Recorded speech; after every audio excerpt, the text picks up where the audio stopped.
सभी लोगों में जो है स्टांस, स्टांस का मतलब सब लोग जानते ही हैं, खड़े होने की स्थिति। हम कैसे खड़े होते हैं वो स्टांस कहलाता है। स्टांस के बाद हमने बताया था आप लोगों को ब्लॉक्स,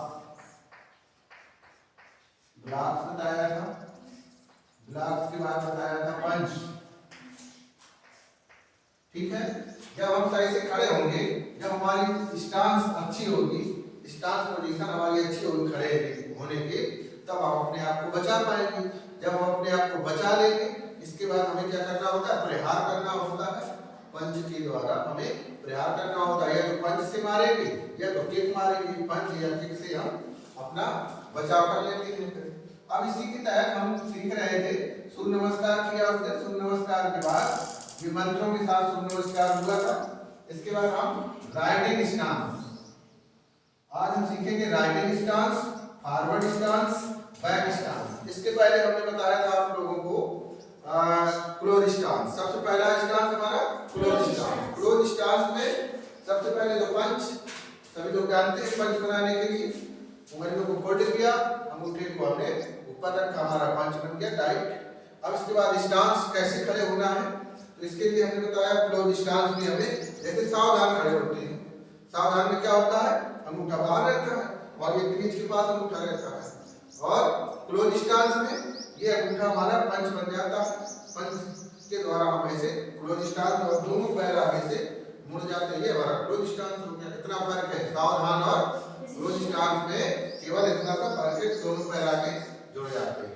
इसके बाद मैंने बताया पैरेलल स्टांस। पैरेलल स्टांस में इस पैर से दूसरे पैर की दूरी एक पैर हो जाती है, यहाँ पर आ गए, इससे क्या होगा, ये शोल्डर और ये दोनों पैर हमारे पैरेलल हो गए, समानांतर। पैरेलल का मतलब समानांतर, तो ये हमारा पैरेलल हो गया। अब ये स्टांस जो है हमारा, यहाँ से यूं ऐसे हमारे ये पंच इस तरीके से आ जाते हैं।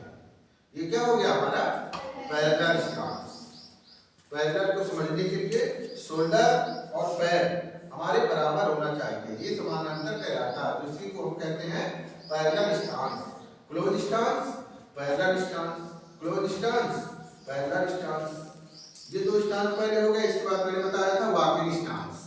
क्लोज स्टांस, क्लोज स्टांस के बाद हम वॉकिंग स्टांस। वॉकिंग स्टांस में दोनों पैर हमारे बराबर रहेंगे, झुकना नहीं, किसी भी पैर को फोल्ड नहीं करना। ये हो गया हमारा वॉकिंग स्टांस। वॉकिंग स्टांस के बाद आता है हमारा राइडिंग स्टांस।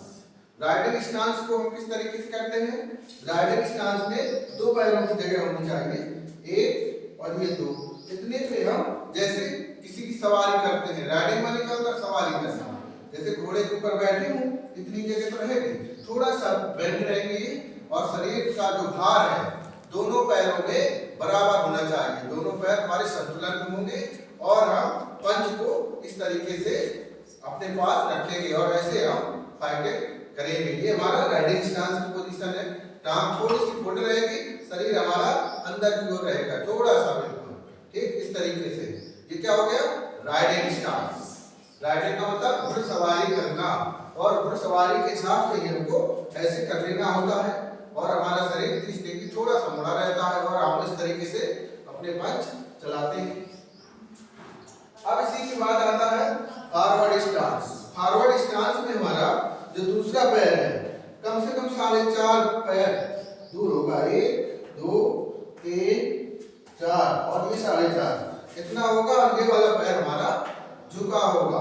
कितना झुका होगा कि हमारी जो उंगलियां हैं, उंगलियां देखिए, हम अगर यहाँ से देखें तो हमारी उंगली देखिए, बस पैर ना देखिए, इतना झुकाना है इसको, और 70% वजन इसमें, 30 इसमें, और हमारा पंच ये यहाँ रखा रहेगा, और ऐसे भी हम रख सकते हैं, और यहीं से फाइट कर सकते हैं। ये हमारे कौन सा स्टांस हो गया, फॉरवर्ड स्टांस। अब इसी के बाद आता है बैक स्टांस।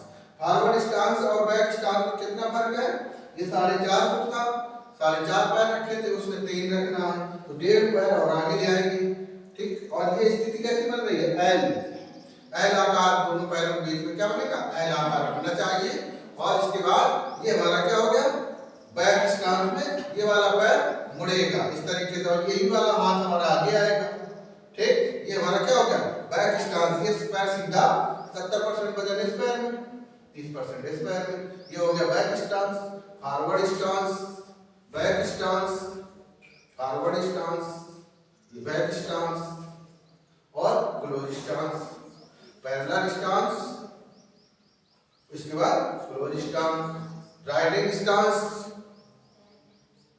राइटिंग स्टांस के बाद फॉरवर्ड स्टांस, फॉरवर्ड स्टांस हो गया, ऐसे भी रख सकते हैं फॉरवर्ड स्टांस। फिर इसके बाद बैक स्टांस, बैक स्टांस, ये फॉरवर्ड स्टांस, ये बैक स्टांस, ये क्लोज स्टांस। तो ये हमारे कितने हो गए? 6। 3 हो गए, 3 पहले बताए, 6 स्टांस हो गए। 12 स्टांस हमको सीखने हैं। इसके बाद पंच सीखना है। तो मैंने बताया था अपर ब्लॉक, ब्लॉक का मतलब बचाव करना। ये ब्लॉक लिखा हुआ है, तो अपर ब्लॉक हम जैसे खड़े हुए हैं इस तरीके से पोजीशन पे, अपर ब्लॉक, ये हमारा अपर ब्लॉक, हाथ यहीं से चलेगा, अपर ब्लॉक हो गया। इससे हम क्या करते हैं? अपना बचाव करते हैं। सर पे अगर कोई मार रहा है या फेस पे कोई मार रहा है, अपर ब्लॉक का मतलब यहाँ से यहाँ तक अगर कोई प्रहार हो रहा है उससे बचाना है अपने आप को। बचाने का मतलब क्या है? उसके फोर्स को दिशा दे देनी है, ठीक है। जैसे किसी ने पंच मारा तुम्हारे, तुमको क्या करना है?